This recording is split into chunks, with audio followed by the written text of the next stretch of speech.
Student गौरव study point में आपका स्वागत है। अगर आप हमारे चैनल पर नए हैं तो चैनल को सब्सक्राइब कर लें ताकि आने वाली वीडियो की नोटिफिकेशन आपको मिल जाए। तो फ्रेंड्स, हम इसके पहले वाले वीडियो में यह पढ़ चुके थे कि प्राणी जगत को किन आधारों पर बांटा गया है, वर्गीकृत किया गया है। हमने वर्गीकरण का आधार पूरी तरह पढ़ लिया था दोस्तों। आज हम पढ़ेंगे दोस्तों वर्गीकरण, प्राणी जगत को कितने भागों में बांटा गया है, कितने भागों में वर्गीकरण किया गया है। तो फ्रेंड्स, शुरू करते हैं। प्राणी जगत को 11 संघों में वर्गीकरण किया गया है। प्राणी जगत को 11 संघों में वर्गीकृत किया गया है, यानी कि 11 संघ। तो पहला है दोस्तों संघ पोरीफेरा, संघ पोरीफेरा। दूसरा संघ सिलेंट्रेटा, जिसे नाइजीरिया भी कहते हैं। तीसरा संघ टीनोफोरा। चौथा संघ प्लेटीहेल्मिन्थीस। पांचवा संघ एस्क्लेमेंथिस।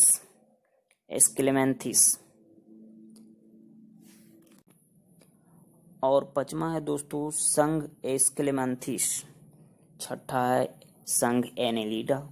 सातवां है संघ ऑर्थोपोडा। और आठवां है संघ मोलस्क। और नौवां है संघ एकाइनोडर्म। और 10वां है हेमिकॉर्डेटा। और 11वां है संघ कॉर्डेटा। तो याद रखिएगा दोस्तों, संघ पोरीफेरा, संघ सिलेंट्रेटा, संघ टीनोफोरा, संघ प्लेटीहेल्मिन्थीस, संघ एस्क्लेमेंथिस, संघ एनेलिडा, संघ ऑर्थोपोडा, संघ मोलस्क, संघ एकाइनोडर्म, संघ हेमिकॉर्डेटा और संघ कॉर्डेटा। पूरी तरह याद कर लीजिएगा दोस्तों। VVI क्वेश्चन है कि प्राणी जगत को कितने संघों में बांटा गया, तो 11 संघों में।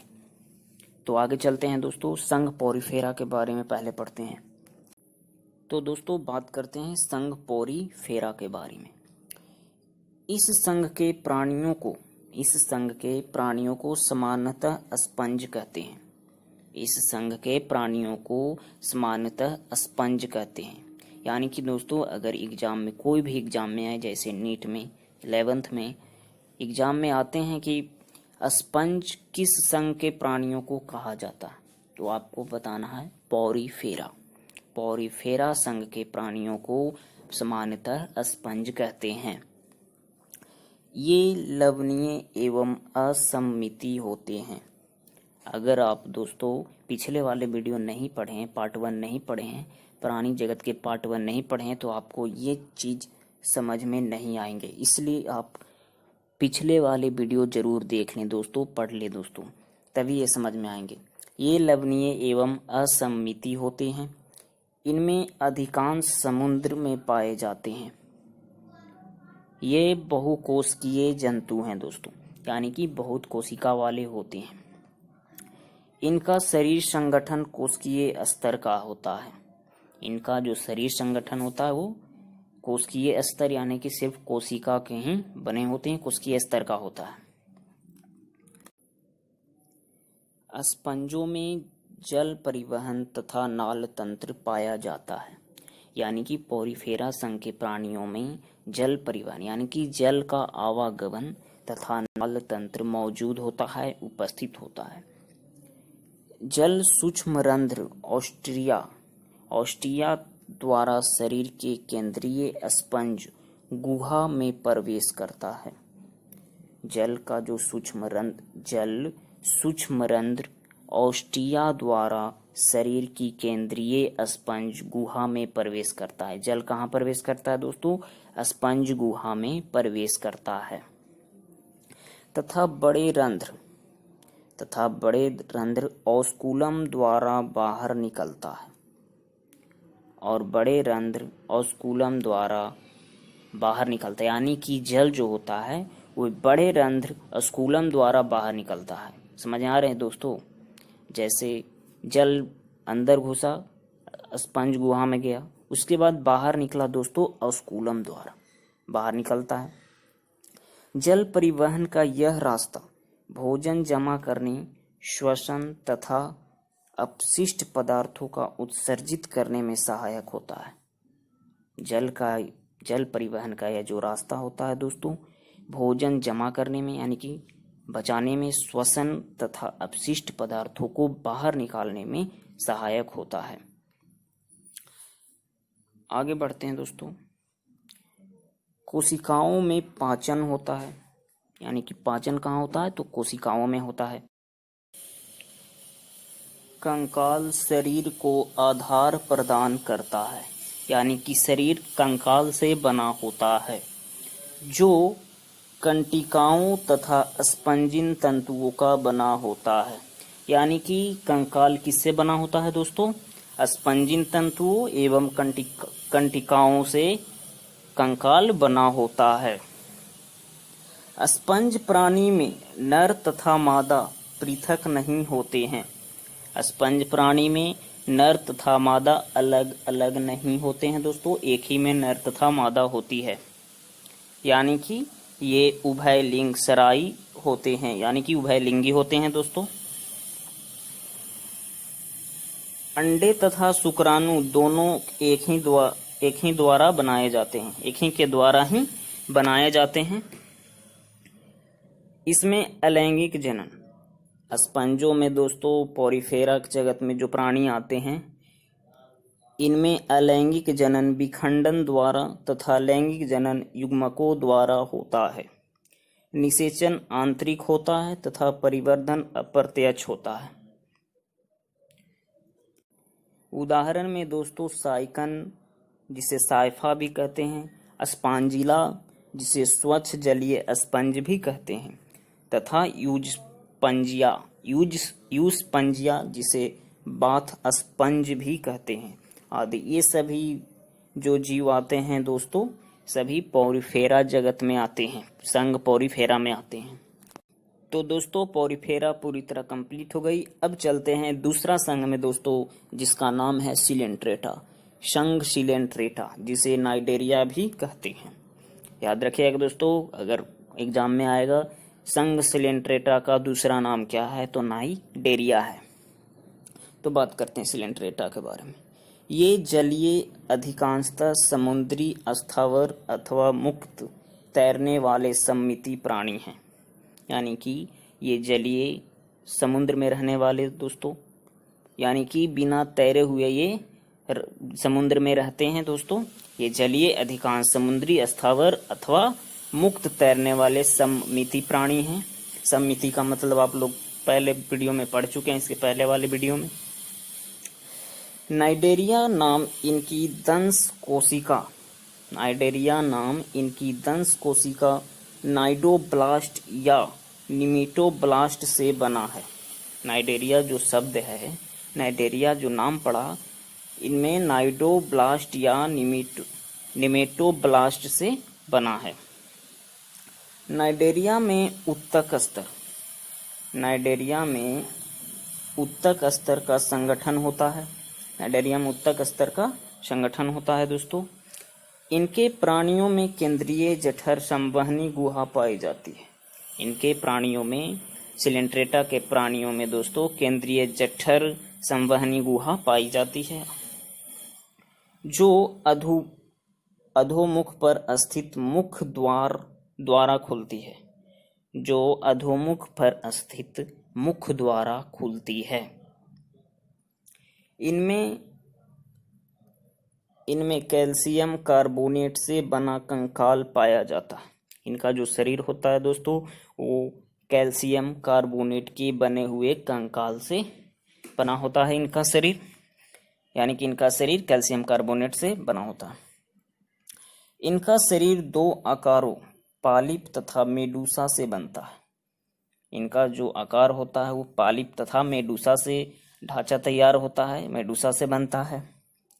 पॉलिप स्थावर तथा बेलनाकार होता है। पॉलिप स्थावर तथा बेलनाकार होता है। जैसे में दोस्तों हाइड्रा जो होता है वो पॉलिप स्थावर तथा बेलनाकार होता है, यानी कि गोल होता है। मेडूसा छतरी के आकार का तथा मुक्त पलावी होता है, जैसे जेलीफिश। मेडूसा छतरी के आकार का तथा मुक्त पलावी होता है, जैसे जेलीफिश। नाइडेरिया में दंश कोशिकाओं की उपस्थिति इस संघ का मुख्य लक्षण है। नाइडेरिया में दोस्तों दंश कोशिका जो होती है उनकी उपस्थिति इस संघ का नाइडेरिया का मुख्य लक्षण है। जो जंतुओं में अन्यत्र नहीं मिलता है, यानी कि जो सभी जंतुओं में पाए नहीं जाते हैं, सिर्फ नाइडेरिया के जंतु में ही कुछ जंतु में पाए जाते हैं दोस्तों दंश कोशिका। ये कोशिकाएं आत्मरक्षा, वस्तु से चिपकने या शिकार पकड़ने में सहायता करती है। दोस्तों जो दंश कोशिकाएं होते हैं वो आत्मरक्षा, वस्तु से चिपकने या शिकार पकड़ने में सहायता करती है। नाइडेरिया के जंतुओं को दंश कोशिका पाई जाती है जो शिकार पकड़ने में, आत्मरक्षा में और वस्तु से चिपकने में सहायता करती है। तो दंश कोशिकाएं अच्छी तरह से आपको पूरी तरह बता दी गई है दोस्तों। अब आगे बढ़ते हैं। कोशिकाओं में अस्थायी श्रम विभाजन पाया जाता है। नाइडेरिया की जंतुओं में कोशिकाओं में अस्थायी श्रम विभाजन पाया जाता है। हम सभी जानते हैं कि परिवार में, जब हमारे परिवार में सभी लोग अलग अलग कार्य करते हैं, यानी कि श्रम विभाजन अलग अलग होता है, अर्थात अलग अलग कार्यों के संपादन के लिए भिन्न भिन्न कोशिकाएं होती हैं। समझ में आ गए हैं दोस्तों? अलग अलग कार्यों के संपादन के लिए भिन्न भिन्न कोशिकाएं होती है। नाइडेरिया दोस्तों ये अलैंगिक जनन मुकुलन द्वारा करते हैं। नाइडेरिया के जो जंतु अलैंगिक जनन करते हैं वो मुकुलन द्वारा करते हैं, और जो लैंगिक जनन करते हैं वो अंडाणुओं तथा शुक्राणुओं द्वारा करते हैं, यानी कि अंडाणु तथा शुक्राणुओं द्वारा होते हैं लैंगिक जनन। इनके जो प्राणी आते हैं दोस्तों, उदाहरण में हाइड्रा हो गया, फाइसेलिया हो गया, कोरल हो गया, ये सभी जंतु नाइडेरिया के अंतर्गत आते हैं, नाइडेरिया संघ के अंतर्गत आते हैं। अब आगे बढ़ते हैं दोस्तों। तो नाइडेरिया पूरी तरह कंप्लीट हो गई है। अब तीसरा संघ में चलते हैं दोस्तों, संघ टीनोफोर। तीसरा संघ का नाम है संघ टीनोफोर। टीनोफोर को सामान्यतः समुद्री अखरोट या कंकाल जैली कहा जाता है। याद रखिएगा दोस्तों, संघ टीनोफोर को दूसरा नाम या क्या कहा जाता है, तो टीनोफोर को समुद्री अखरोट या कंकाल जैली कहते हैं। ये सभी समुद्रवासी अरीय सममिति द्विकोरिक जीव होते हैं तथा इनमें उत्तक श्रेणी का शरीर संगठन होता है। शरीर में 8 बाहरी पश्चमाभी कंकत पट्टिका होती है जो चलन में सहायता करती है। शरीर में 8 बाहरी पश्चमाभी कंकत पट्टिका होती है जो चलन में सहायता करती, यानी कि चलने में सहायता करती है। पाचन अंतःकोशिक तथा अंतराकोशिक दोनों प्रकार का होता है। इनमें पाचन क्रिया अंतःकोशिक तथा अंतराकोशिक दोनों प्रकार का होता है। जीवन संदीप्त टीनोफोर की मुख्य विशेषता है। दोस्तों अगर आपको पूछा जाए टीनोफोर की मुख्य विशेषता बताएं तो आपको बताना है जीव संदीप्त। जीव संदीप्ति टीनोफोर की मुख्य विशेषता है। जीव संदीप्ति का मतलब प्राणी के द्वारा प्रकाश उत्सर्जन करना, प्राणी के द्वारा प्रकाश निकलना। नर एवं मादा अलग नहीं होते हैं। जनन केवल लैंगिक होता है। निषेचन बाहरी होता है तथा अप्रत्यक्ष परिवर्धन होता है जिसमें लार्वा अवस्था नहीं होती है। दोस्तों टीनोफोर में नर एवं मादा अलग नहीं होते हैं। जनन केवल लैंगिक होता है, अलैंगिक नहीं होता है। निषेचन बाहर से होती है दोस्तों, तथा अप्रत्यक्ष परिवर्धन होता है जिसमें लार्वा अवस्था नहीं होती है। उदाहरण में दोस्तों प्लूरोब्रेकिया, जिसे टीनोप्लाना भी कहते हैं। टीनोफोर के सदस्य होते हैं वो प्लूरोब्रेकिया, जिसे टीनोप्लाना भी कहते हैं। तो दोस्तों अब आगे चलते हैं। तो दोस्तों संघ टीनोफोर पूरी तरह कंप्लीट हो चुकी है। अब चौथा में चलते हैं दोस्तों, संघ प्लेटीहेल्मिन्थीज। संघ प्लेटीहेल्मिन्थीज के बारे में पढ़ते हैं दोस्तों। इस संघ के प्राणी पृष्ठाधर रूप से चपटे होते हैं। इस संघ के प्राणी पृष्ठाधर रूप से चपटे होते हैं, इसलिए इन्हें सामान्यतः चपटे कृमि कहा जाता है। इसलिए इन्हें सामान्यतः चपटे कृमि कहा जाता है। इस समूह के अधिकांश प्राणी मनुष्य तथा अन्य प्राणियों में अंतःपरजीवी के रूप में पाए जाते हैं। चपटे कृमि द्विपार्श्व सममिति, त्रिकोरकी तथा अप्रगुही होते हैं। चपटे कृमि, इन्हें चपटे कृमि कहा जाता है दोस्तों। तो चपटे कृमि द्विपार्श्व होती है, सममिति होती है, द्विपार्श्व सममिति होती है, त्रिकोरकी तथा अप्रगुही प्राणी है। इनमें अंग स्तर का शरीर संगठन होता है। इनमें नर मादा अलग नहीं होते हैं। निषेचन आंतरिक होता है तथा परिवर्धन में बहुत सी लार्वा अवस्थाएं पाई जाती है। प्लेनेरिया में पुनरुद्भवन की असीम क्षमता होती है। उदाहरण में दोस्तों टीनिया फेसियोला, टीनिया को फीता कृमि भी कहते हैं और फेसियोला को पर्ण कृमि भी कहते हैं। तो इस संघ के सदस्य हैं दोस्तों टीनिया एवं फेसियोला, और भी कई हैं तो मैं ज़्यादा नहीं लिखना चाहूँगा इसमें।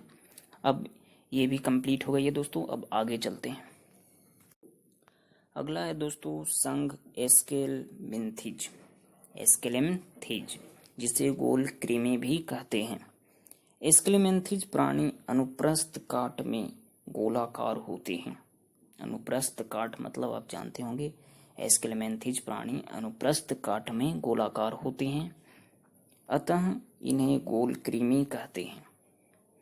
अगर एग्जाम में आए कि गोल कृमि कौन से संघ को कहा जाता है तो एस्केलेमिंथिज।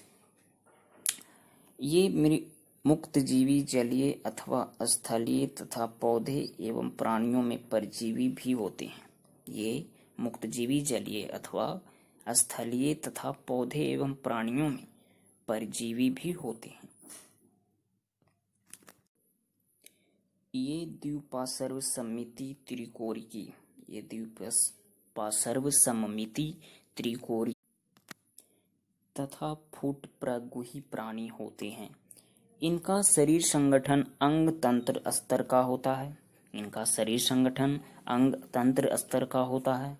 आहार नाल पूर्ण होती है, जिसमें सुपरिवर्धित पेशीय ग्रसनी होती है। जिसमें सुपरिवर्धित पेशीय ग्रसनी होती है।